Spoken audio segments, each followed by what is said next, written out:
So yeah, let's talk about it, man. Let's give a reaction. I know why my camera or this thing is messing up. Let's talk about a review of Canelo taking on Terence Crawford. Thumbs up the video, share the video, subscribe to the channel. The subscribe button is the bell icon button. So let me try to clear the screen real quick. Um, it was a spectacular performance. You know, that's one thing you can describe it as. It was a very, very spectacular performance.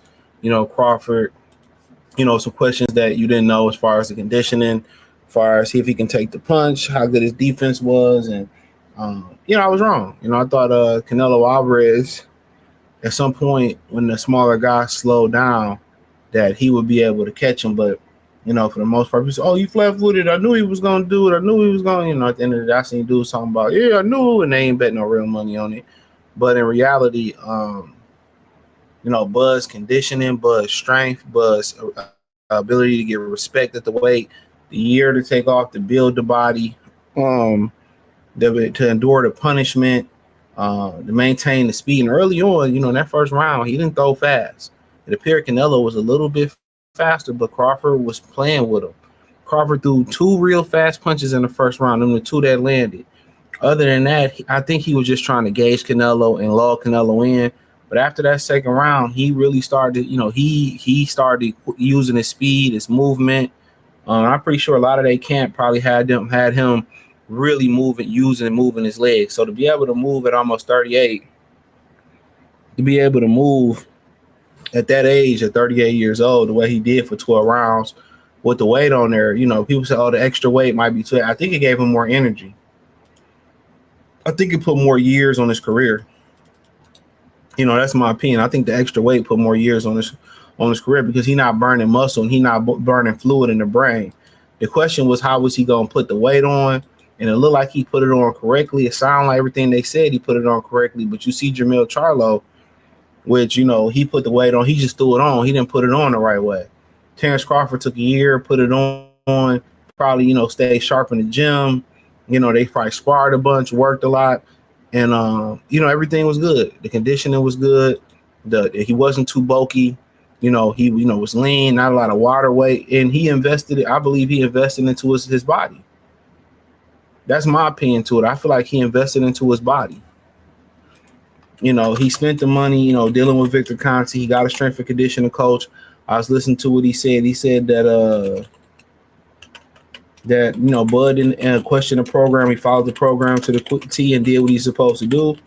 They didn't lose no endurance. And part of not losing no endurance probably was him being able to eat more calories, him being able not to burn muscle. You know what I'm saying? I think that was a huge thing. So, you know, I think he one of those guys that was stripping down, and you know, stripping down a lot and leaving a lot in the gym and leaving a lot, in camp. So, but at the end of the day,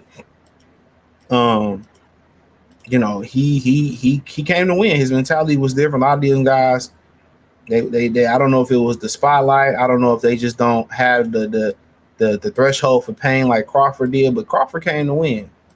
Crawford didn't back down to the power. He went to the power. Crawford didn't, you know, run around and fight like he was in a domestic abuse situation. He literally fought with a lot of confidence. You know what I'm saying? He fought with a tremendous amount of confidence.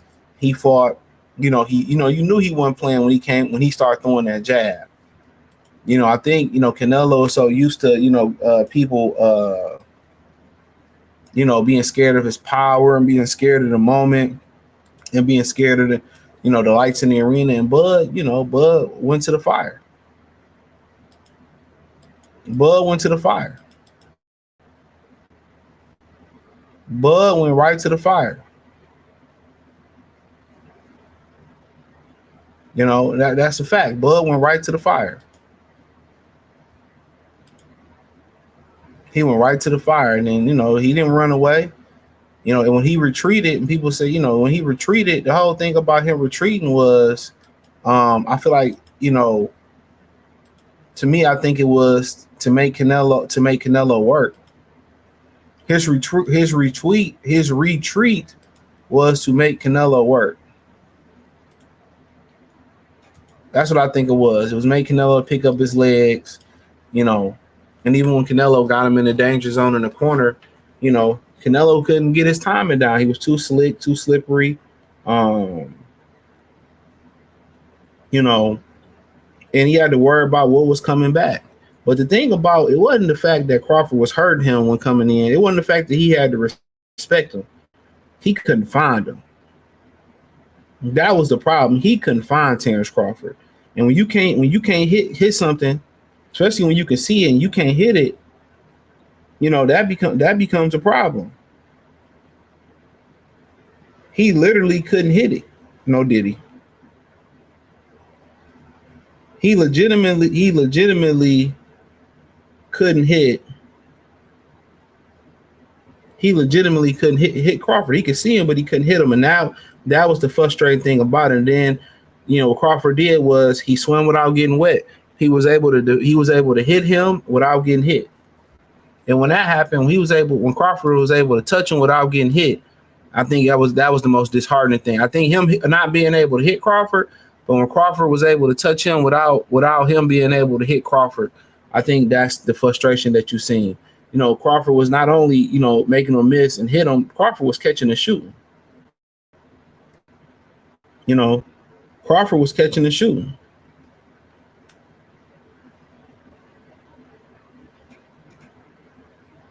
Crawford was catching and shooting.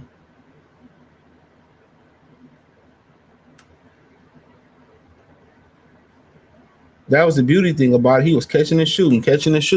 And that's what really did Canelo in bad too. And Crawford and Errol Spence had to deal with that. Errol Spence had to deal with him catching and shooting. And like when you throw something and he catching and he return fire, your hands ain't even back home yet. So that became a big issue.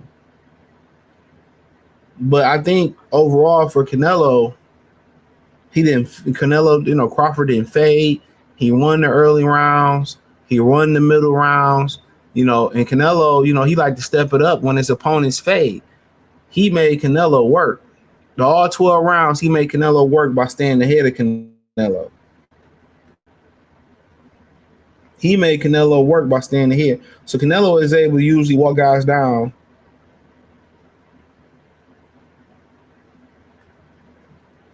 He shouldn't been able to walk. He shouldn't be able to, he usually able to walk guys down without exerting energy. Today, he had to really fight for 12 rounds. And his mouth was open in the championship rounds. Bud wasn't even sweating.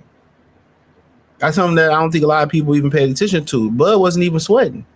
Canelo's mouth was open and Bud was really, stepping it up.